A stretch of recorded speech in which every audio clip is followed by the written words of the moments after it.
عام طور پر جب ہم انسانی تاریخ اور ترقی کو دیکھتے ہیں تو ایک بہت ہی دلچسپ اور کسی حد تک حیران کن تضاد سامنے آتا ہے۔ بالکل، اور یہ تضاد ہم روزمرہ کی زندگی میں بھی محسوس کرتے ہیں۔ ہاں صحیح کہہ رہے ہیں۔ اب ذرا تصور کریں فرانس کے مشہور بادشاہ لوئس چوہان دہم کا، جسے سن کنگ بھی کہا جاتا تھا۔ جی، جس کے پاس بے تحاشا دولت تھی۔ بالکل، اس کے پاس وہ سب کچھ تھا جس کا اس دور میں خواب دیکھا جا سکتا تھا، بے پناہ دولت، طاقت اور ایک عالیشان محل۔ لیکن اس کے اس شاندار محل میں غسل خانے تک نہیں تھے۔ او واو، واقعی؟ ہاں، اور آج صدیاں گزرنے کے بعد ہمارے پاس ایئر کنڈیشنڈ کمرے ہیں، جدید ترین سہولیات ہیں، اور ہم اپنی سکرینز پر پوری دنیا دیکھ سکتے ہیں۔ تو اصولی طور پر تو ہماری زندگی کا موازنہ ایک سیدھے ریاضی کے فارمولے سے ہونا چاہیے تھا۔ یعنی زیادہ مادی سہولیات، بہتر نوکری اور بینک میں پیسے کا سیدھا مطلب خوشی ہونا چاہیے تھا۔ لیکن کیا ہم واقعی ان قدیم بادشاہوں سے زیادہ خوش ہیں؟ یہ تاریخ کا وہ مقام ہے جہاں یہ سیدھا سادہ ریاضی کا فارمولا مکمل طور پر ناکام ہو جاتا ہے۔ ہمیں لگتا ہے کہ اگر ہم ارد گرد کے حالات کو اپنے کنٹرول میں کر لیں گے تو سکون خود بخود مل جائے گا۔ لیکن ایسا ہوتا نہیں ہے۔ بالکل نہیں۔ حقیقت کی دنیا میں جب یہ مساوات ٹوٹتی ہے تو بے تحاشا مادی ترقی کے باوجود انسان کے اندر ایک عجیب سی بے چینی اور اضطراب مسلسل موجود رہتا ہے۔ اور اسی بے چینی کو سمجھنا آج کے ہمارے اس گہرے مطالعے کا مقصد ہے۔ مائنڈ ٹاک میں خوش آمدید، جہاں ہم نفسیات کی مشہور کتابوں کے ذریعے انسانی ذہن، سوچ اور رویوں کو سادہ اور مؤثر انداز میں سمجھتے ہیں۔ اگر آپ ذہن کی گہرائیوں، سائنسی سوچ اور خود فہمی میں دلچسپی رکھتے ہیں تو ہمارے ساتھ جڑے رہیں اور مائنڈ ٹاک کو سبسکرائب کرنا نہ بھولیں۔ زبردست۔ تو اس تفصیلی گفتگو کے لیے آج ہم ایک مشہور نفسیاتی کتاب flow, the psychology of optimal experience پر بات کریں گے، جو کہ ایک بہت ہی شاندار کتاب ہے۔ بہت شاندار۔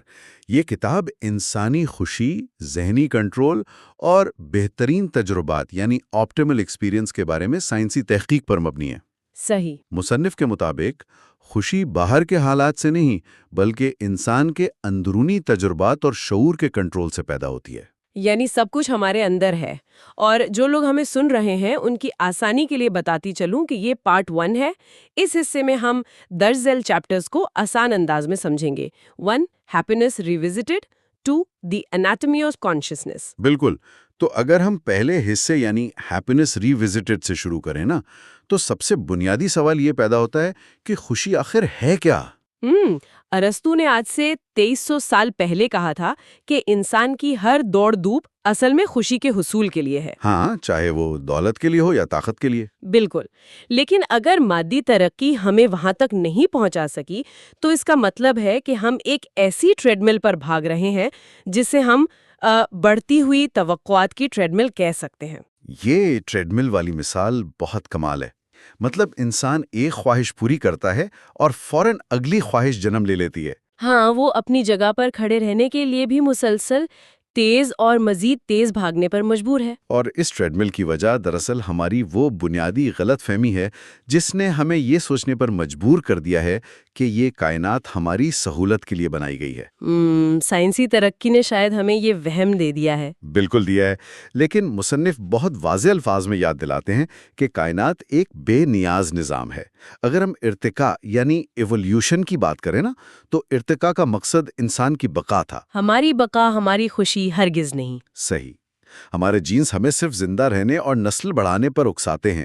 وہ بھوک مٹانے یا جسمانی ضروریات پوری کرنے پر ایک عارضی لطف یا انعام ضرور دیتے ہیں، لیکن ان کا ڈیزائن ہمیں کوئی مستقل سکون فراہم کرنے کے لیے نہیں بنایا گیا۔ تو اگر خوشی ہماری بقا کے ارتقائی ڈیزائن کا حصہ نہیں ہے تو پھر ہم اسے حاصل کیسے کر سکتے ہیں؟ یہی تو اصل معمہ ہے۔ مجھے یہاں مشہور ماہر نفسیات وکٹر فرینکل کی یاد آ رہی ہے۔ انہوں نے حراستی کیمپوں کے انتہائی ہولناک حالات میں یہ مشاہدہ کیا تھا کہ انسان خوشی کو براہ راست نشانہ نہیں بنا سکتا۔ بالکل صحیح کہا آپ نے۔ فرینکل کے مشاہدات اور اس کتاب کی تحقیق میں ایک گہرا ربط موجود ہے۔ تو کیا یہاں بھی مصنف کی یہی مراد ہے کہ خوشی بذات خود کوئی منزل نہیں ہے؟ بالکل۔ مصنف اس بات پر زور دیتے ہیں کہ happiness depends on interpretation not events, یعنی خوشی کا انحصار حالات کی تشریح پر ہے، خود حالات پر نہیں۔ مطلب ہم حالات کو دیکھتے کیسے ہیں؟ ہاں، فرینکل نے بھی یہی نتیجہ اخذ کیا تھا کہ کامیابی اور خوشی کو براہ راست تلاش نہیں کیا جا سکتا۔ اگر ایک انسان صبح اٹھ کر یہ فیصلہ کرے کہ آج میں خوش رہوں گا تو وہ زیادہ تر مایوسی ہوگا۔ کیونکہ خوشی کوئی سوئچ تو ہے نہیں جسے آن کر دیا جائے۔ بالکل نہیں۔ خوشی دراصل کسی بامقصد کام میں مکمل طور پر ڈوب جانے کے نتیجے میں خود بخود پیدا ہونے والا ایک سائیڈ ایفیکٹ ہے۔ ایک سائیڈ ایفیکٹ۔ تو جب ہم اس سائیڈ ایفیکٹ کو ہی اپنا بنیادی ہدف بنا لیتے ہیں تو وہ ہم سے اتنا ہی دور بھاگنے لگتا ہے۔ ہاں نا، جتنا ہم اسے پکڑنے کی کوشش کریں گے وہ اتنی ہی ہماری گرفت سے نکلتی جائے گی۔ صحیح۔ اور کیونکہ بیرونی کامیابیاں یا مادی چیزیں ہمیں یہ حقیقی سکون نہیں دیتی، تو یہ سمجھنا ضروری ہو جاتا ہے کہ ہم کیوں ان بیرونی چیزوں کے پیچھے اتنی شدت سے بھاگتے ہیں۔ بالکل۔ مطلب ہمارا ذہن آخر کس کے کنٹرول میں ہے؟ یہ وہ سوال ہے جو انسان کو حقیقی آزادی کی طرف لے کر جاتا ہے۔ ہمیں لگتا ہے کہ ہم آزاد ہیں اور اپنے فیصلے خود کر رہے ہیں، لیکن بچپن ہی سے نا معاشرہ اور ہمارے جینز انعامات اور سزاؤں کے ایک نظام کے ذریعے ہمیں کنٹرول کرتے ہیں۔ وہ کیسے؟ دیکھیں، معاشرہ ہمارے ذہن میں فیڈ کر دیتا ہے کہ کامیابی کا مطلب کیا ہے، ایک بڑی گاڑی، شہرت یا ایک خاص سٹیٹس، اور دوسری طرف ہماری جبلتیں ہمیں فوری جسمانی لذتوں کی طرف دھکیلتی رہتی ہیں۔ اور ماضی میں شاید اس کنٹرول کو متوازن رکھنے کے لیے ہمارے پاس کچھ ثقافتی ڈھالیں موجود تھیں۔ ثقافتی ڈھالیں؟ ہاں، جیسے روایات اور عقائد جو انسان کو کائنات کی بے حسی اور دکھوں سے بچاتے تھے، لیکن آج کے دور میں وہ ڈھالیں کمزور پڑ چکی ہیں۔ بالکل، اور اسی وجہ سے انسانوں میں ایک وجودی خوف پیدا ہو رہا ہے کہ کیا زندگی بس پیدا ہونے، کام کرنے اور مر جانے کا نام ہے؟ اور اسی خوف سے بچنے کے لیے ہم مزید شدت سے معاشرتی انعامات کی طرف بھاگتے ہیں۔ ہاں، لیکن محض جبلتوں کی پیروی کرنا آزادی نہیں ہے۔ جو شخص بھوک، جنسی خواہش یا معاشرتی دباؤ کا مقابلہ نہیں کر سکتا نا، وہ دراصل بیرونی طاقتوں کے ہاتھ کا کھلونا ہے۔ اچھا، میں یہاں ایک سوال اٹھانا چاہوں گی۔ اگر ہم یہ کہیں کہ جبلتوں کی پیروی کرنا کھلونا بننا ہے، تو کیا ہماری قدرتی جبلتوں پر عمل کرنا برا ہے؟ نہیں، برا تو نہیں ہے۔ مطلب اگر ایک انسان سارا دن کام کرنے کے بعد تھکا ہوا ہے اور وہ ایک شاندار کھانا کھا کر لطف اندوز ہوتا ہے، تو کیا یہ غلط ہے؟ میں شعوری طور پر یہ کیسے فیصلہ کروں کہ یہ میری جبلت کی غلامی ہے؟ یہ ایک بہت اہم تفریق ہے۔ دیکھیں، شاندار کھانا کھانا یا آرام کرنا بذات خود غلط نہیں ہے۔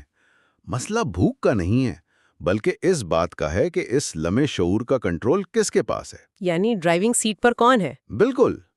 کیا انسان بھوک کی شدت میں بے قابو ہو کر بس کھا رہا ہے، یا شعوری طور پر فیصلہ کر رہا ہے کہ ہاں، میں اس کھانے کے تجربے کو پوری توجہ اور لطف کے ساتھ محسوس کرنا چاہتا ہوں؟ سمجھ گئی۔ جیسے ایک ایتھلیٹ دوڑتے ہوئے پٹھوں کے شدید درد کے باوجود نہیں رکتا۔ صحیح مثال دی۔ وہ اپنی بائیولوجی کو پیغام دے رہا ہوتا ہے کہ میرا شعور میری جسمانی ضروریات سے زیادہ طاقتور ہے۔ آزادی اس وقت ملتی ہے جب انسان ان معاشرتی انعامات سے آزاد ہو کر ہر لمحے کے موجودہ تجربے میں اپنے لیے خود انعام تلاش کرنا سیکھ لے۔ زبردست۔ تو اگر جبلتوں کے اندھے کنٹرول سے نکلنا آزادی ہے، تو اس آزادی میں انسان کی ذہنی کیفیت کیسی ہوتی ہے؟ یہی تو سب سے دلچسپ حصہ ہے۔ مطلب کیا یہ کوئی ساحل سمندر پر لیٹنے والا مکمل آرام دہ سکون ہے؟ کیونکہ جب ہم آزادی کا سوچتے ہیں نا، تو ذہن میں سیدھا چھٹیوں کا تصور آتا ہے۔ یہاں سے ہم آپٹیمل ایکسپیرینس اور فلو کی طرف آتے ہیں۔ ہاں، اور یہ انسانی نفسیات کا ایک اور حیران کن پہلو ہے۔ زیادہ تر لوگ واقعی یہی سمجھتے ہیں کہ بہترین لمحات وہ ہیں جب ہم بالکل فارغ ہوں۔ لیکن کتاب میں واضح کیا گیا ہے کہ آپٹیمل ایکسپیرینس کوئی آرام دہ یا غیر متحرک حالت نہیں ہے۔ تو پھر یہ کیا ہے؟ یہ وہ لمحات ہیں جب انسان کا جسم یا ذہن کسی مشکل اور بامقصد کام کو مکمل کرنے کے لیے اپنی آخری حدوں تک پہنچ جاتا ہے۔ جیسے کتاب میں دی گئی مثال ہے نا، ایک تیراک جو اپنا ہی ریکارڈ توڑنے کی کوشش کر رہا ہو۔ بالکل، وہ جسمانی طور پر تکلیف میں ہوتا ہے، لیکن وہ لمحہ اس کی زندگی کا سب سے یادگار لمحہ ہوتا ہے۔ یا ایک وائلن بجانے والا جو ایک مشکل دھن پر عبور حاصل کر رہا ہو۔ تو فلو کی بنیادی تعریف کیا ہوئی؟ فلو کی بنیادی تعریف یہ ہے کہ یہ ایک ایسی کیفیت ہے جس میں انسان کسی کام میں اس قدر مگن ہو جاتا ہے کہ اسے ارد گرد کی کسی اور چیز کی پرواہ نہیں رہتی۔ ارد گرد کی پرواہ ہی نہیں رہتی؟ بالکل نہیں رہتی۔ کام کا تجربہ بذات خود اتنا لطف اندوز ہوتا ہے کہ انسان اسے محض کرنے کے لیے کرتا ہے۔ میں فلو کی کیفیت کو ایک ویڈیو گیم کھیلنے سے تشبیہ دینا چاہوں گی۔ اچھا، وہ کیسے؟ دیکھیے نا، اگر گیم بہت آسان ہو تو بیزاری ہوتی ہے، بالکل۔ اور اگر بہت مشکل ہو تو مایوسی ہوتی ہے۔ لیکن اگر مہارت اور چیلنج بالکل برابر ہوں تو انسان وقت کا احساس تک بھول جاتا ہے۔ یہ گیم کی مثال فلو کی کیفیت کو مکمل طور پہ واضح کرتی ہے۔ جب چیلنج اور مہارت کا یہ توازن ہوتا ہے تو ذہن ادھر ادھر بھٹکنا بند کر دیتا ہے۔ صحیح، اور اس حیرت انگیز فلو کی کیفیت تک پہنچنے کے لیے ہمیں اس اوزار کو سمجھنا ہوگا جو اس کا تجربہ کرتا ہے، یعنی دی انیٹمی آف کانشسنس، ہمارا انسانی شعور۔ بالکل، ہمیں شعور کی ساخت کو سمجھنا ہوگا۔ تو شعور یا کانشسنس آخر ہے کیا؟ سادہ الفاظ میں یہ معلومات کا ارادی طور پر ترتیب دیا ہوا ایک نظام ہے۔ معلومات کا نظام؟ ہاں، جو ہمارے حواس، احساسات اور خیالات کو ایک جگہ جمع کر کے انہیں جانچنے میں مدد دیتا ہے۔ لیکن شعور کی سب سے دلچسپ بات اس کی طاقت نہیں بلکہ اس کی حدود ہیں۔ حدود؟ یہ بات تھوڑی حیران کن ہے۔ ہم تو سنتے آئے ہیں کہ ہمارے ذہن کی طاقت لامحدود ہے، تو کیا ہمارا ذہن ارد گرد کی معلومات کو ایک ساتھ پروسیس نہیں کر سکتا؟ حقیقت اس سے کافی مختلف ہے۔ انسانی ذہن ایک سیکنڈ میں صرف تقریباً 126 بٹس یعنی 126 بٹس معلومات کو ہی پروسیس کر سکتا ہے۔ صرف 126 بٹس؟ یہ تو بہت تھوڑی گنجائش ہے۔ بالکل، زندگی بھر میں ہم محدود مقدار میں ہی معلومات کا تجربہ کر سکتے ہیں۔ ہم دنیا کی ہر چیز کا بے وقت تجربہ نہیں کر سکتے۔ تو اس کا مطلب ہے کہ ہم شعور میں جو معلومات داخل ہونے دیتے ہیں وہی ہماری حقیقت بن جاتی ہے؟ بالکل صحیح۔ اوہ واہ! اگر ہمارے ذہن کی گنجائش اتنی محدود ہے تو کیا اس کا مطلب یہ ہے کہ ہر منفی خیال جس پر ہم توجہ دیتے ہیں وہ دراصل ہماری خوشی کی قیمتی کمپیوٹیشنل سپیس چرا رہا ہوتا ہے؟ کیا کمال بات کہی آپ نے، بالکل ایسا ہی ہے۔ اور کیونکہ ہمارے شعور کی گنجائش انتہائی محدود ہے، اس لیے ہم جس طاقت کے ذریعے یہ فیصلہ کرتے ہیں کہ شعور میں کیا داخل ہوگا وہ ہماری سب سے بڑی دولت ہے۔ اور وہ طاقت ہے ہماری توجہ یعنی اٹینشن۔ بالکل، اسی لیے مصنف اٹینشن کو سائیکک انرجی یا نفسیاتی توانائی کہتا ہے۔ کیونکہ کوئی بھی کام اس توانائی کے خرچ ہوئے بغیر شعور میں پروسیس نہیں ہو سکتا۔ صحیح کہا آپ نے۔ اب یہاں دو کیفیات پیدا ہوتی ہیں۔ ایک ہے ڈس آرڈر، جسے مصنف سائیکک انٹروپی کہتا ہے، یعنی شعور میں انتشار۔ ہاں، یہ وہ کیفیت ہے جب ہمارے شعور میں ایسی معلومات داخل ہو جاتی ہیں جو ہمارے مقاصد سے ٹکراتی ہیں، جیسے خوف، بے چینی یا غصہ۔ اور اس سے ہماری نفسیاتی توانائی ضائع ہوتی ہے۔ بالکل ضائع ہوتی ہے۔ میں اس کو ایک اور دلچسپ تشبیہ سے سمجھاتی ہوں۔ نفسیاتی توانائی ایک محدود بینک بیلنس کی طرح ہے۔ اچھا۔ سائیکک انٹروپی اس بیلنس کو غیر ضروری ٹیکس اور جرمانے میں اڑا دینے کے مترادف ہے۔ بہت خوب۔ اور اس کے برعکس آرڈر یعنی شعور میں ترتیب کیا ہوگی؟ شعور میں ترتیب یعنی فلو سٹیٹ۔ جب ہماری توجہ اور معلومات ہمارے مقاصد کے عین مطابق ہوتی ہیں تو نفسیاتی توانائی بغیر کسی رکاوٹ کے بہتی ہے۔ یہی فلو ہے۔ بالکل، ذہن اس حالت میں معلومات کو بہترین انداز میں کنٹرول کرتا ہے۔ اور آپ کی بینک بیلنس والی تشبیہ کو آگے بڑھاؤ نا تو فلو اسے ایک ایسے منافع بخش کاروبار میں لگانے کے مترادف ہے جو انسان کے شعور کو مزید امیر بناتا ہے۔ واہ! تو فلو کی حالت سے گزرنے کے بعد انسان کا جو اپنا آپ ہے جسے ہم سیلف کہتے ہیں اس پر کیا اثر پڑتا ہے؟ یہ ایک بہت ہی فکر انگیز خیال ہے۔ فلو کی حالت سے گزرنے کے بعد انسان کا سیلف پہلے سے زیادہ پیچیدہ یعنی کمپلیکس اور مضبوط ہو جاتا ہے۔ پیچیدہ اور مضبوط؟ ہاں، اس کا مطلب یہ ہے کہ خوشی صرف مسکرانے کا نام نہیں ہے بلکہ یہ اپنے آپ کو مسلسل اپ گریڈ کرنے اور شعوری ارتقاء کا نام ہے۔ زبردست! یعنی جب ہم اپنی سائیکک انرجی کو صحیح جگہ انویسٹ کرتے ہیں تو ہم خود بخود اندر سے مضبوط ہوتے جاتے ہیں، اور خوشی اسی کا ایک سائیڈ ایفیکٹ ہے۔ بالکل، یہی اس پوری گفتگو کا نچوڑ ہے۔ تو جو لوگ ہمیں سن رہے ہیں ان کے لیے سوچنے کا یہ نیا زاویہ ہے کہ ان کی نفسیاتی توانائی روزانہ کہاں خرچ ہو رہی ہے۔ تو چلیں آخر میں سامعین کو بتائیں، اگلے حصے میں ہم بات کریں گے کہ انسان خوشی کیسے محسوس کرتا ہے، فلو کے بنیادی عناصر کیا ہیں اور کون سی سرگرمیاں ہمیں سب سے زیادہ خوشی دیتی ہیں۔ تو جڑے رہیں اس تفصیلی سفر کے ساتھ۔ ملتے ہیں اگلے حصے میں۔ کبھی ہم نے اس بات پر غور کیا ہے کہ ایک ارب پتی انسان اپنے عالیشان جہاز پر بیٹھا ہوا بھی شیڈڈ اداسی اور الجھن کا شکار ہو سکتا ہے، ہاں، یہ تو ہم اکثر دیکھتے ہیں۔ جبکہ دوسری طرف ایک کوہ پیما یعنی راک کلائمبر جو ایک خطرناک پہاڑ کی چوٹی پر صرف اپنی انگلیوں کے سہارے لٹکا ہوا ہے، جس کی زندگی اس وقت بالکل خطرے میں ہوتی ہے۔ بالکل، اور اس کے پٹھے درد سے پھٹ رہے ہوتے ہیں، پھر بھی وہ اس وقت اپنی زندگی کی سب سے بڑی خوشی محسوس کر رہا ہوتا ہے۔ عجیب بات ہے نا، باہر سے دیکھیں تو کافی متضاد لگتا ہے۔ ہاں، تو ہمارا ذہن آرام کے بجائے اس شدید مشقت کو انعام کیوں سمجھتا ہے؟ آج کی اس مفصل گفتگو میں ہم اسی حیران کن رویے کو سمجھیں گے۔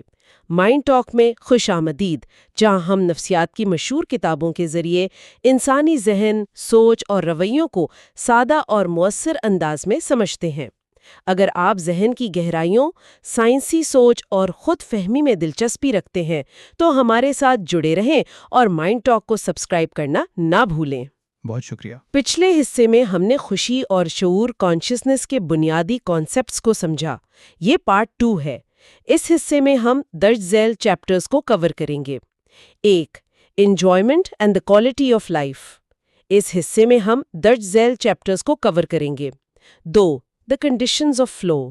تو اگر ہم کتاب کے مطابق بات کریں تو ہم اکثر سمجھتے ہیں کہ ہم اپنے حالات یا معاشرے کے غلام ہیں۔ یعنی حالات بدلے بنا زندگی بہتر نہیں ہو سکتی؟ ایگزیکٹلی، لیکن اصل طاقت ہمارے شعور یعنی کانشسنس میں آنے والی معلومات کو ترتیب دینے میں چھپی ہے۔ صحیح۔ زندگی کے معیار کی بات کرتے ہی ذہن میں پہلا خیال خوشی کا آتا ہے، لیکن یہاں راحت یعنی پلیجر اور لطف اندوزی یعنی انجوائمنٹ میں ایک بہت بڑا فرق ہے۔ یہ فرق تو بظاہر تھوڑا معمولی لگتا ہے، کیونکہ عام بول چال میں ہم ان دونوں کو ایک ہی سمجھتے ہیں، یعنی دن بھر کی تھکاوٹ کے بعد صوفے پہ لیٹ کر ٹی وی دیکھنا، یا بھوک لگنے پر اپنا پسندیدہ کھانا کھا لینا۔ ہاں، تو ہم اس کو ہی لطف سمجھتے ہیں نا؟ صحیح کہہ رہی ہیں آپ، لیکن مصنف یہاں ایک بہت گہری لکیر کھینچتے ہیں۔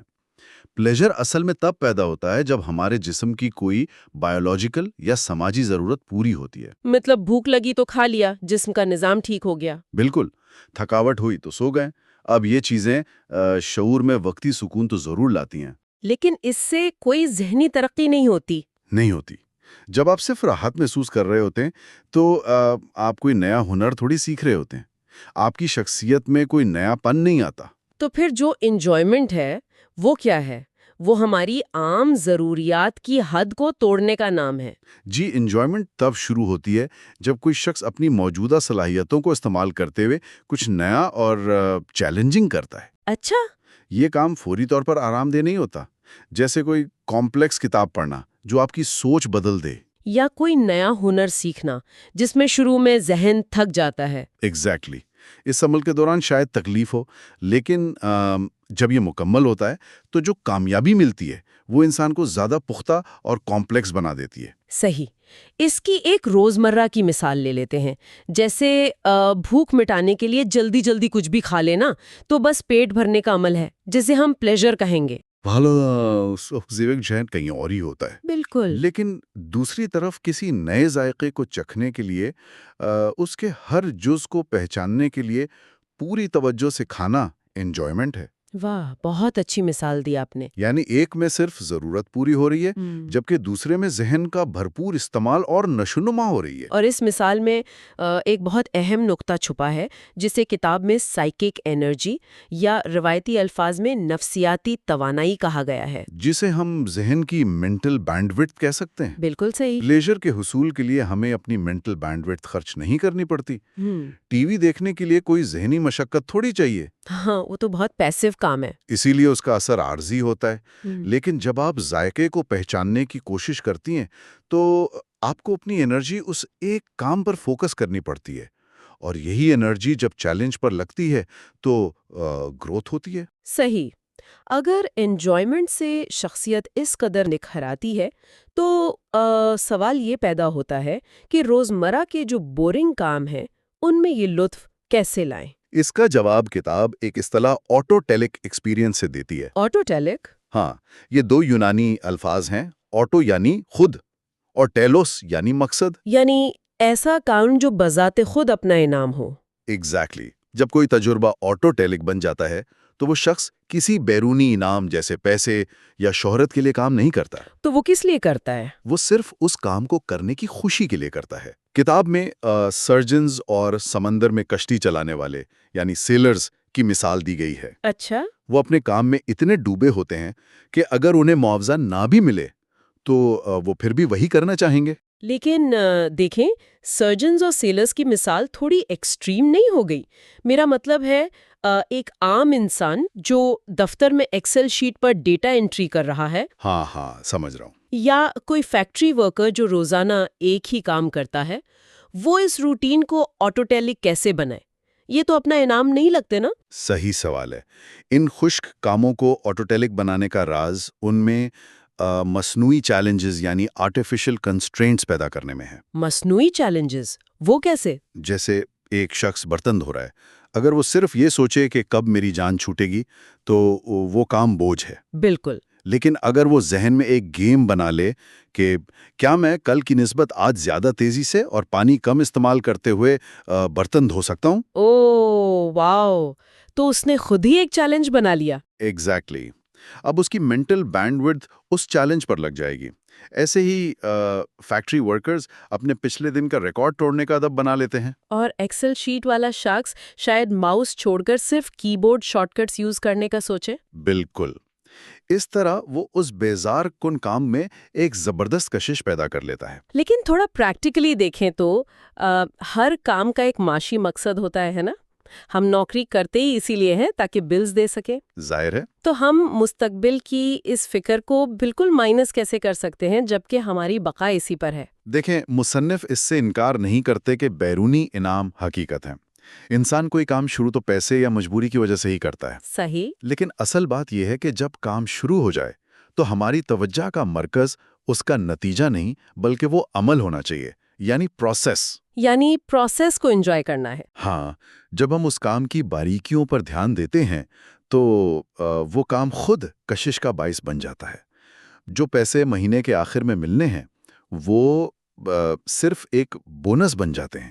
اچھا، مگر ہم صرف یہ فیصلہ کر کے تو کسی کام کو انجوائے نہیں کر سکتے نا کہ بس آج سے میں اس بورنگ کام کو انجوائے کروں گی۔ نہیں، بالکل ایسا نہیں ہوتا۔ دماغ کو اس آٹوٹیلک سٹیٹ جسے کتاب میں فلو کہا گیا ہے اس میں جانے کے لیے کچھ کنڈیشنز چاہیے ہوں گی۔ بالکل۔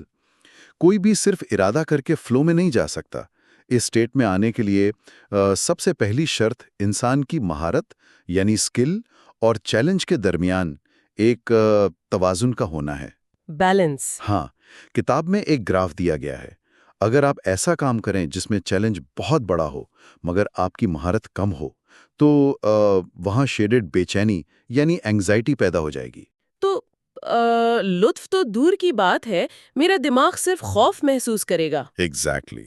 اور اس کے بالکل برعکس، اگر آپ کی مہارت بہت زیادہ ہے مگر چیلنج معمولی ہے تو کیا ہوگا؟ شاید میں بور ہو جاؤں گی۔ بالکل، ایکسٹریم بورڈم۔ جیسے ایک ماہر میتھس ٹیچر کو پرائمری اسکول کے جمع تفریق کے سوال دے دیے جائیں۔ ہاں، وہ تو بیزار ہی ہو جائے گا۔ تو فلو کی حالت صرف تب پیدا ہوتی ہے جب چیلنج اور مہارت دونوں ایک دوسرے کے بالکل برابر ہوں اور انسان کی پوری صلاحیت کا امتحان ہو رہا ہو۔ اس بیلنس کو ہم ویڈیو گیم سے بہت اچھے سے سمجھ سکتے ہیں۔ اگر پہلے لیول کا دشمن بہت کمزور ہو تو گیم جلدی بورنگ ہو جاتی ہے۔ صحیح کہا آپ نے۔ اور اگر وہ شروع میں ہی اتنا طاقتور ہو کہ ہر بار ہار ہو تو فرسٹریشن ہونے لگتی ہے۔ گیم تب مزہ دیتی ہے جب لیولز ہماری بڑھتی ہوئی مہارت کے ساتھ ساتھ مشکل ہوتے جائیں۔ وہ بالکل پرفیکٹ مثال ہے۔ اور اسی مثال سے ذہنی ترقی کا ایک اور پہلو سامنے آتا ہے۔ جب آپ فلو میں ہوتے ہیں تو پریکٹس سے آپ کی مہارت بڑھتی ہے نا؟ ہاں، جیسے گیم میں ہم بہتر ہوتے جاتے ہیں۔ تو جو کام کل مشکل تھا وہ آج آسان ہو جاتا ہے اور جیسے ہی آسان ہوتا ہے تو آپ فلو سے نکل کر واپس بورڈم میں جانے لگتے ہیں۔ صحیح، تو واپس فلو میں جانے کے لیے مجھے اپنا چیلنج بڑھانا پڑے گا۔ ایگزیکٹلی یہ جو بورڈم اور انگزائٹی کے درمیان بیلنس رکھنے کی جد و جہد ہے نا، یہی انسان کو مسلسل نیا سیکھنے پر مجبور کرتی ہے۔ یہ تو کلیئر ہو گیا کہ چیلنج اور مہارت کا بیلنس ہونا چاہیے، لیکن اگر میں جنگل میں آنکھیں بند کر کے دوڑنا شروع کر دوں تو چیلنج بھی ہے اور دوڑنے کی مہارت بھی۔ بالکل۔ تو کیا میں فلو میں ہوں گی؟ کیونکہ کتاب کہتی ہے صرف بیلنس کافی نہیں، ایک دوسری شرط بھی ہے، کلیئر گولز اور امیڈیٹ فیڈ بیک۔ صحیح پوائنٹ اٹھایا آپ نے۔ اگر منزلی طے نہیں ہے تو انسان کی مینٹل انرجی بکھر جاتی ہے۔ فلو میں ہم تب جاتے ہیں جب رولز اور گولز شیشے کی طرح صاف ہو۔ جیسے ٹینس کے کورٹ میں؟ ہاں، کھلاڑی کو بالکل معلوم ہے کہ گیند کو نیک کے پار مخصوص لائنز کے اندر گرانا ہے۔ یہ کلیئر گول ہو گیا۔ اور امیڈیٹ فیڈ بیک کا کیا مطلب ہے یہاں؟ اس کا مطلب ہے کہ ہٹ لگاتے ہی اس کو اسی سیکنڈ پتہ چل جاتا ہے کہ وہ کامیاب ہوا یا ناکام۔ اچھا، راک کلائمبنگ میں بھی جب وہ پہاڑ پر قدم رکھتا ہے تو اسے فوراً فیڈ بیک ملتا ہے کہ یہ جگہ وزن اٹھا رہی ہے یا نہیں؟ بالکل، یہ جو فوری معلومات ہیں یہ اس کے ذہن کو الجھنے نہیں دیتی۔ لیکن عام زندگی میں، خاص طور پر دفتری کاموں میں، مقاصد اکثر بہت ویگ ہوتے ہیں۔ مہینوں تک پروجیکٹ چلتا ہے، پتہ ہی نہیں ہوتا کہ پرفارمنس کیسی جا رہی ہے۔ اسی لیے تو عام زندگی میں فلو ملنا تھوڑا مشکل ہوتا ہے۔ کھیلوں میں تو اصول پہلے سے بنے ہوتے ہیں۔ تو تخلیقی کاموں کا کیا ہوگا؟ یعنی ایک پینٹر جو کینوس پر رنگ بکھیر رہا ہے یا کوئی مصنف جو ناول لکھ رہا ہے؟ صحیح، ان کے تو پہلے سے کوئی ہدف طے نہیں ہوتے۔ ہاں، تو وہاں فوری فیڈ بیک کہاں سے آتا ہے؟ اگر کوئی کینوس پر عجیب سی لکیریں کھینچ دے اور سوچے کہ میں ماسٹر پیس بنا رہی ہوں، تو کیا وہ فلو میں ہے یا بس خود فریبی کا شکار ہے؟ یہ بہت زبردست سوال ہے۔ دیکھیں، اگر کوئی بغیر اسکل کے بس ایسے ہی کچھ بنا کر خود کو تسلی دے رہا ہے تو وہ فلو میں نہیں ہے۔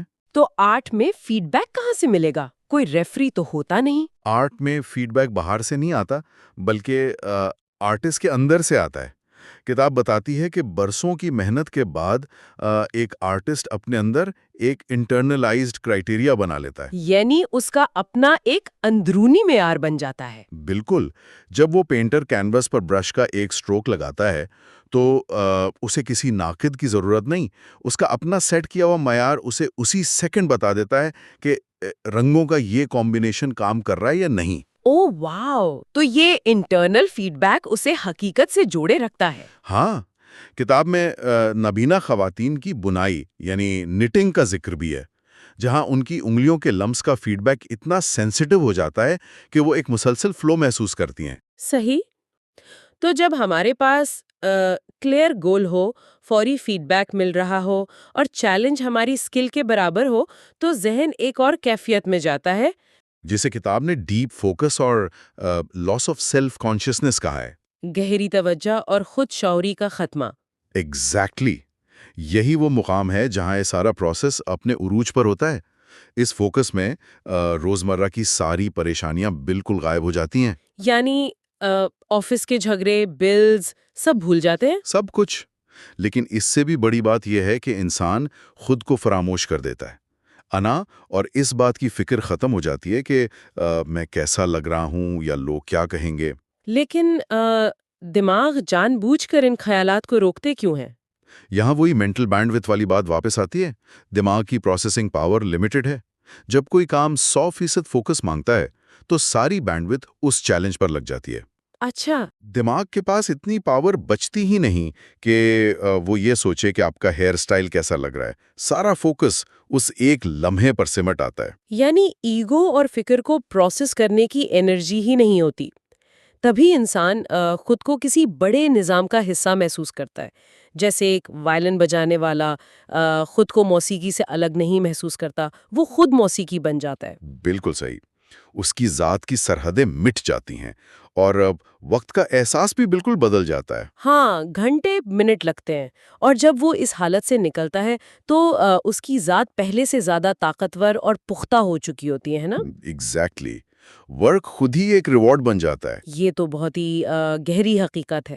ہم سارا دن اپنی ایگو اور فیوچر کی فکر میں گزارتے ہیں، لیکن سب سے خوشگوار لمحات وہ ہیں جب ہم خود کو بالکل بھول جاتے ہیں۔ بالکل، جب ہم اس بیلنس کو ڈھونڈ لیتے ہیں تو ہم خارجی حالات کی قید سے آزاد ہو جاتے ہیں۔ اس مفصل گفتگو کو سمیٹتے ہوئے ایک ایسا سوال جس پر غور کرنا بہت ضروری ہے۔ اگر سائنس ثابت کر چکی ہے کہ ذہن کی اصل خوشی فلو میں ہے، ہاں، تو پھر کیوں ہم اربوں روپے ایسی تفریحات پر خرچ کرتے ہیں جو ہمارے ذہن کو مکمل پیسو کر دیتی ہیں؟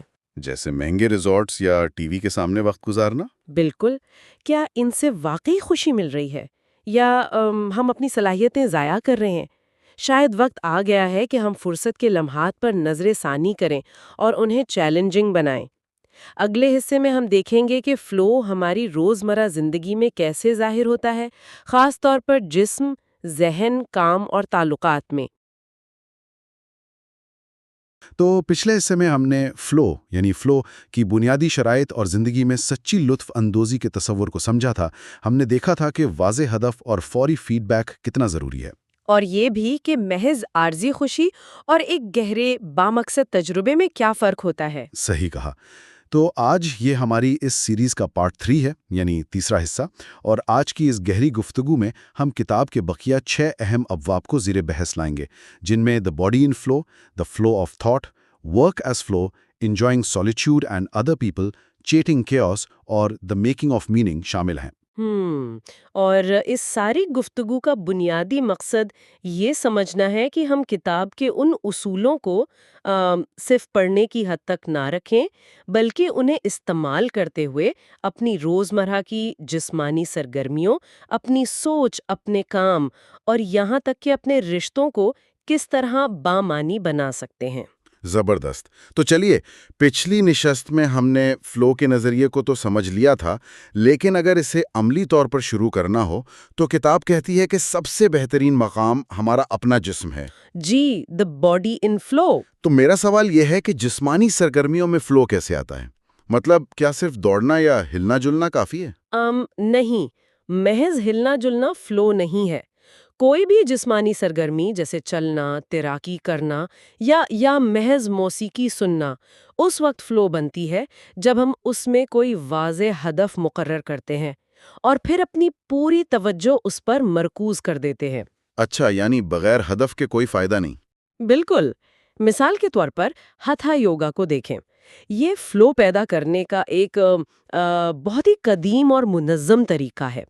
اس میں ہوتا کیا ہے کہ انسان محض ورزش نہیں کرتا، بلکہ اپنے جسم اور سانس کو کنٹرول کر کے دراصل اپنے ذہن کو مرکوز کرتا ہے۔ یہ تو کافی گہری بات ہے۔ لیکن مجھے یاد آ رہا ہے کہ کتاب میں ایک تحقیق کا ذکر ہے جس کا نام ایکسپیرینس سیمپلنگ میتھڈ تھا۔ وہ کیا تھا؟ وہ بہت ہی دلچسپ ریسرچ تھی۔ اس میں ثابت ہوا کہ ہم وسائل اور تفریح کو جس طرح دیکھتے ہیں وہ بالکل غلط ہے۔ وہ کیسے؟ مطلب تحقیق نے دکھایا کہ وہ مہنگی تفریحات جن میں ہم بیرونی وسائل استعمال کرتے ہیں، جیسے پاور بوٹنگ کرنا یا بہت بڑا ہوم تھیٹر لگا کر ٹی وی دیکھنا، یہ چیزیں لوگوں کو اتنی خوشی نہیں دیتی جتنی وہ سرگرمیاں جن میں انسان کی اپنی ذہنی یا جسمانی توانائی لگتی ہے۔ واہ، کیا بات ہے! ہاں، جیسے اپنے باغیچے میں باغبانی کرنا، سویٹر بننا یا محض اپنے پرانے دوستوں کے ساتھ گہری بات چیت کرنا۔ ان چیزوں میں انسان زیادہ فلو محسوس کرتا ہے۔ تو کیا اس کا مطلب یہ ہے کہ ہمیں فلو حاصل کرنے کے لیے کسی مہنگے جم کی ممبرشپ کی قطعی ضرورت نہیں؟ بالکل نہیں۔ میں تو اس کو یوں سوچ رہا ہوں کہ ہمارا جسم ایک مفت میوزک کے آلے کی طرح ہے۔ ہم بس بور اس لیے ہوتے ہیں کیونکہ ہم نے اسے بجانا نہیں سیکھا۔ کیا خوبصورت تشبیہ دی ہے آپ نے! واقعی ہمارا دھیان بیرونی سہاروں پر اتنا ہوتا ہے کہ ہم اپنے اندر کی صلاحیت کو بھول جاتے ہیں۔ لیکن دیکھیں، جسمانی حدیں تو ایک وقت پر آ کے ختم ہو جاتی ہیں، جسم تھک جاتا ہے، تو جسم کے بعد اگلا قدم کیا ہونا چاہیے؟ اگلا قدم ہے سوچ کو فلو میں لانا، یعنی دا فلو آف تھاٹ، کیونکہ جسم تھکتا ہے لیکن انسانی ذہن کی کوئی حد نہیں ہے۔ لیکن مسئلہ یہ ہے کہ جب ہم فارغ بیٹھتے ہیں تو ذہن میں عجیب سی افراتفری مچ جاتی ہے۔ ہاں، اسے کتاب میں سائیکک انٹروپی یا افراتفری کہا گیا ہے۔ انسانی ذہن کی عام حالت ہی یہی ہے۔ اگر ذہن کو کوئی کام نہ دیا جائے تو وہ خود بخود پریشان کن خیالات، ماضی کے پچھتاووں یا مستقبل کے خوف کی طرف چلا جاتا ہے۔ اور پھر اس افراتفری سے بچنے کے لیے ہم کیا کرتے ہیں؟ ہم فوراً ٹی وی چلا لیتے ہیں یا موبائل اٹھا لیتے ہیں۔ بالکل، جو کہ اس افراتفری سے بچنے کا ایک انتہائی سستا اور غیر متحرک طریقہ ہے۔ ٹی وی تھوڑی دیر کے لیے تو سکون دیتا ہے، لیکن یہ ذہن کی کوئی نشوونما نہیں کرتا۔ اس کے برعکس دنیا بھر میں فلو پیدا کرنے کی سب سے عام سرگرمی جو ہے وہ مطالعہ ہے، یعنی کتابیں پڑھنا۔ یہاں میں ایک بات ایڈ کرنا چاہوں گا۔ میں ٹی وی اور مطالعے کے فرق کو یوں سمجھتا ہوں کہ ٹی وی دیکھنا ایک ٹریڈ مل پر چلنے کی طرح ہے، جہاں مشین آپ کو چلا رہی ہے۔ صحیح کہا۔ اور جب آپ کتاب پڑھتے ہیں تو وہ ایک پہاڑ پر چڑھنے کی طرح ہے، جہاں آپ خود اپنا راستہ بناتے ہیں۔ آپ کے ذہن کو مشقت کرنی پڑتی ہے۔ بالکل ایسا ہی ہے۔ اور مطالعے کے ساتھ ساتھ ایک اور بہت اہم چیز ہے، اور وہ ہے ہماری یادداشت۔ مصنف کا ماننا ہے کہ یادداشت تمام سائنس اور فنون کی ماں ہے۔ یادداشت؟ وہ کیسے؟ دیکھیں، جس شخص کا ذہن معلومات، نظموں یا یادوں سے بھرا ہو، وہ شخص کبھی بیرونی سہاروں کا محتاج نہیں ہوتا۔ وہ اپنے اندر اپنے ہی خیالات سے فلو پیدا کر سکتا ہے۔ اچھا، اب مجھے سمجھ آ رہا ہے کہ وہ جو عظیم سائنسدان تھے، انہوں نے اتنے بڑے کام کیسے کیے؟ جی، کتاب میں نیوٹن کی مثال ہے، جس نے طاعون کی وبا کے دوران اکیلے بیٹھ کر اتنے کمال کے نظریات دیے، یا مینڈل نے اپنے باغیچے میں، اور آئنسٹائن نے پیٹنٹ آفس میں کلرک کی نوکری کے دوران اپنے عظیم خیالات پیش کیے۔ اور یہ سب انہوں نے کسی دباؤ میں آ کے نہیں کیا، بلکہ اس لیے کیونکہ انہیں سوچنے میں مزہ آتا تھا۔ سائنس ان کے لیے ایک مشغلہ تھا۔ بالکل، اور آپ کو آئنسٹائن ہونے کی ضرورت بھی نہیں ہے۔ کتاب میں کراس ورڈ پزل کی ایک سادہ سی مثال دی گئی ہے۔ وہ اخباروں والے مامے؟ جی ہاں، محض دوسروں کی بنائی ہوئی پہیلیاں حل کرنے کے بجائے اگر انسان خود اپنی پہیلیاں بنانا شروع کر دے تو وہ زیادہ خود مختار ہو جاتا ہے اور فلو میں رہتا ہے۔ زبردست۔ یعنی معلومات کا محض صارف بننے کے بجائے تخلیق کار بننا چاہیے۔ تو ہم نے جسم اور ذہن کی تو بات کر لی، لیکن ہماری زندگی کا سب سے بڑا حصہ تو ہمارے کام پہ گزرتا ہے۔ ہاں، ہماری نوکری، ہمارا پروفیشن۔ اور سچ پوچھیں تو زیادہ تر لوگ اپنے کام کو ایک بوجھ سمجھتے ہیں۔ تو اسے فلو میں کیسے بدلا جائے؟ کتاب کا چیپٹر ورک ایز فلو اس بارے میں کیا کہتا ہے؟ اس کے لیے مصنف نے آٹوٹیلک ورک کا تصور پیش کیا ہے۔ آٹوٹیلک کا مطلب ہے وہ کام جو کسی بیرونی انعام جیسے صرف پیسوں کے لیے نہ کیا جائے، بلکہ محض کام کے لطف کے لیے کیا جائے۔ اس کی کوئی عملی مثال ہے؟ جی، کتاب میں جو نامی ایک ویلڈر کی بہت شاندار مثال دی گئی ہے۔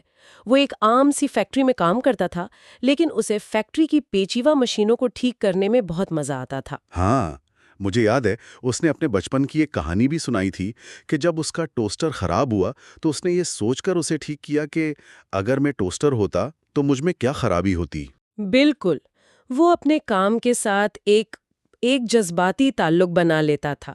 اس نے اپنے بورنگ کام کو فلو میں بدل دیا تھا، جبکہ اس کے باقی ساتھی بس چھٹی کا انتظار کرتے اور بعد میں شراب خانوں میں اپنا وقت ضائع کرتے تھے۔ کام کے حوالے سے ایک اور چیز جو بہت حیران کن ہے، جسے کام کا تضاد یا دا پیراڈاکس آف ورک کہا گیا ہے۔ وہ واقعی ایک چشم کشا تحقیق تھی۔ تحقیق یہ بتاتی ہے کہ کام کے دوران لوگ زیادہ پراعتماد، خوش اور فلو میں ہوتے ہیں، کیونکہ وہاں انہیں ایک چیلنج اور ہدف ملتا ہے۔ صحیح۔ لیکن پھر بھی وہ ہر وقت گھر جانے کی خواہش کرتے ہیں، اور جب وہ گھر جا کر فارغ بیٹھتے ہیں تو وہ زیادہ اداس اور غیر مطمئن محسوس کرتے ہیں۔ یہ کتنے عجیب بات ہے نا؟ ہاں، واقعی۔ کیا یہ ایسا ہی نہیں ہے جیسے ہم کڑوی دوا سے بھاگتے ہیں حالانکہ وہ ہمارے جسم کو صحت مند کر رہی ہوتی ہے؟ ہم اپنے کام سے بھاگتے ہیں جو ہمیں فلو دے رہا ہے۔ آپ نے بالکل صحیح نشاندہی کی ہے، اور اس کی سب سے بڑی وجہ ہماری معاشرتی سوچ ہے۔ ہمیں بچپن سے سکھایا جاتا ہے کہ محنت ایک سزا ہے اور فارغ بیٹھنا ایک انعام ہے۔ اس لیے ہم دفتر میں ملنے والی خوشی کو نظر انداز کر دیتے ہیں اور گھر جا کر فارغ بیٹھنے کی کوشش کرتے ہیں، جس سے ہمیں اداسی ملتی ہے۔ یہی بات ہمیں اگلے پہلو کی طرف لے جاتی ہے۔ جب انسان کام سے نکلتا ہے تو اس کا واسطہ یا تو تنہائی سے پڑتا ہے یا دوسرے لوگوں سے۔ تو تنہائی اور لوگوں کے ساتھ وقت گزارنے میں توازن کیسے لایا جائے؟ دیکھیں، تنہائی اکثر انسان کے لیے ایک عذاب بن جاتی ہے، خاص طور پر اتوار کی صبح کا وقت۔ ارے ہاں، سنڈے مارننگ ڈپریشن۔ جی، بہت سے لوگوں کے لیے یہ شدید ڈپریشن کا باعث بنتا ہے، کیونکہ ان کے پاس کرنے کو کوئی کام یا واضح ہدف نہیں ہوتا اور ذہن فوراً افراتفری کا شکار ہو جاتا ہے۔ تو اس تنہائی کو سنوارا کیسے جائے؟ تنہائی کو قابو کرنے کے لیے کتاب میں ڈوروتھی کی مثال دی گئی ہے، جو کینیڈا کے بارڈر پر ایک جھیل میں تنہا رہتی تھی، اور سوزن بچر کی مثال ہے، جو الاسکا کے سخت موسم میں 150 کتوں کے ساتھ اکیلی رہتی ہے۔ 150 کتوں کے ساتھ؟ ہاں، اور وہ اس لیے پاگل نہیں ہوئی کیونکہ تنہائی میں زندہ رہنے کے لیے انسان کو اپنے اندرونی معمولات اور بہت سخت مقاصد بنانے پڑتے ہیں۔ لیکن ایک منٹ، مجھے تنہائی کے حوالے سے ایک سوال تنگ کر رہا ہے۔ کیا الاسکا میں ان کتوں کو پالنا بھی ٹی وی دیکھنے کی طرح ایک دھیان بھٹکانے کا طریقہ نہیں ہے؟ مطلب ایک ڈسٹریکشن ہی ہے نا؟ بظاہر ایسا لگ سکتا ہے، لیکن ان میں بہت بڑا فرق ہے۔ کتوں کی پرورش کرنا چیلنجز اور ہنر پر مبنی کام ہے۔ آپ کو روز نئے فیصلے کرنے پڑتے ہیں، کتے آپ کو فیڈ بیک دیتے ہیں۔ یہ وہ ہنر ہے جو انسان کی شخصیت کو پروان چڑھاتا ہے۔ صحیح۔ جبکہ ٹی وی دیکھنا مکمل طور پر غیر متحرک ہے، وہ آپ سے کوئی ہنر نہیں مانگتا۔ بات تو آپ کی ٹھیک ہے۔ اچھا، تنہائی سے نکل کر جب ہم لوگوں میں آتے ہیں تو رشتوں میں فلو کیسے ملتا ہے؟ انسان تو سماجی جانور ہے، بالکل ان بابون بندروں کی طرح جن کا کتاب میں ذکر ہے، جو بقا کے لیے اکٹھے رہتے ہیں۔ بالکل، دوستوں اور خاندان کے ساتھ تعلقات ہمیں سب سے زیادہ خوشی دیتے ہیں، لیکن یہاں دو طرح کے ہنر سمجھنے ضروری ہیں۔ ایک ہے انسٹرومنٹل سکلز اور دوسرے ہیں ایکسپریسو سکلز، یعنی عملی ہنر اور جذباتی ہنر۔ جی، ہمارے کام کے جو عملی ہنر ہے وہ تو ہمیں محض زندہ رکھتے ہیں، لیکن ہمارے جذباتی ہنر جیسے گانا، ناچنا یا دوستوں کے ساتھ بالکل بے تکلف ہو جانا، یہ ہمیں حقیقی معنوں میں انسان بناتے ہیں۔ ایک سچی دوستی وہ ہے جہاں آپ کو نئے چیلنجز ملے اور مل جل کر آپ کی شخصیت پروان چڑھے۔ بہت خوب۔ تو ہم نے روزمرہ معمولات کو تو فلو میں بدل لیا، لیکن زندگی اتنی سیدھی تو نہیں ہوتی۔ تب کیا ہو جب زندگی میں اچانک کوئی بڑا سانحہ یا کوئی شدید مشکل آ جائے؟ یہ بہت اہم سوال ہے۔ کیا وہاں بھی فلو کام آتا ہے؟ میرا مطلب ہے چرننگ کیوس، مشکلات کو مات دینا۔ جی، اور میں سمجھتی ہوں کہ نفسیاتی لحاظ سے یہ سب سے طاقتور باب ہے۔ یہاں بات آتی ہے آٹوٹیلک سیلف کی تعمیر کی۔ Autotelic self? ہاں، یعنی وہ لوگ جو مشکلات، بیماریوں اور خطرات کو بھی ایک چیلنج اور موقع میں بدل دیتے ہیں۔ یہ تو بہت مشکل کام ہے۔ یہاں مجھے کرسٹوفر برنی کی وہ حیران کن مثال یاد آ رہی ہے۔ دوسری جنگ عظیم میں جب نازیوں نے اسے قید تنہائی میں ڈالا تھا تو اس نے پاگل پن سے بچنے کے لیے کیا کیا تھا؟ اس نے اپنے ذہن کو مصروف رکھنے کے لیے اپنے بستر کی پیمائش کرنی شروع کر دی تھی۔ اس نے کھڑکیوں کے قبضوں اور میکانزم کو سمجھنا شروع کر دیا اور اپنے دماغ میں ان چیزوں کا تجزیہ کرتا رہا۔ واہ! ایک تاریک کوٹری میں جہاں کوئی امید نہیں، وہاں اس نے قید خانے کو بھی فلو ایکٹیویٹی بنا لیا۔ بالکل، اور کتاب اس طرح کے مشکلات سے نپٹنے کے 4 اصول بتاتی ہے۔ پہلا یہ کہ حالات کتنے ہی برے کیوں نہ ہوں، ایک واضح ہدف مقرر کریں۔ دوسرا، اپنے اس کام میں مکمل طور پر غرق ہو جائیں، یعنی امرجن۔ اور تیسرا اصول جو مجھے ذاتی طور پر سب سے اہم لگا، وہ یہ ہے کہ اپنی ذات پر توجہ دینے کے بجائے ارد گرد کے ماحول پر توجہ دیں۔ بالکل صحیح کہا آپ نے۔ کیونکہ ہم سب اپنی زندگی میں کہیں نہ کہیں ایسی ذہنی قید تنہائی سے گزرتے ہیں، اور اس وقت ہم خود ترسی یا سیلف پٹی کا شکار ہو جاتے ہیں کہ میرے ساتھ ہی ایسا کیوں ہوا؟ ہاں، انا اور خود ترسی ہمیں اندر سے کھا جاتی ہے۔ اپنی ذات سے توجہ ہٹا کر بیرونی دنیا پر توجہ دینا ایک حیران کن اور کارآمد طریقہ ہے۔ اور چوتھا اصول یہ ہے کہ فوری تجربے سے لطف اندوز ہونا سیکھ لیں، چاہے حالات کتنے ہی برے کیوں نہ ہوں۔ کمال ہے۔ مشکل حالات سے نکلنے کا طریقہ تو ہم نے سیکھ لیا، لیکن محض زندہ بچ جانا کافی نہیں ہے۔ ہمارا آخری موضوع ہے دا میکنگ آف میننگ۔ ان تمام چھوٹی چھوٹی فلو ایکٹیویٹیز کو جوڑ کر زندگی کا ایک بڑا مقصد کیسے تراشا جائے؟ زندگی کا حقیقی مقصد یا میننگ تب پیدا ہوتا ہے جب انسان اپنی تمام تر توانائیوں اور ان چھوٹی فلو سرگرمیوں کو کسی ایک بڑے اور ہم آہنگ لائف تھیم میں پرو لے۔ ایک لائف تھیم؟ جی، اور یہاں ہمیں مستند مقابلہ غیر مستند مقاصد کو سمجھنا ہوگا۔ غیر مستند مقاصد وہ ہیں جو معاشرہ ہم پر مسلط کرتا ہے، جیسے بس پیسے کے پیچھے بھاگنا یا جھوٹی شہرت پانا۔ جو ہم لوگوں کو دکھانے کے لیے کرتے ہیں۔ بالکل۔ جبکہ مستند مقاصد وہ ہیں جو انسان اپنے اندر کی آواز اور شعور سے چنتا ہے، اور انہیں چننے کے لیے بچپن کی کہانیاں، ادب اور تاریخ انسان کو زندگی کے مقاصد تراشنے میں بہت مدد دیتے ہیں۔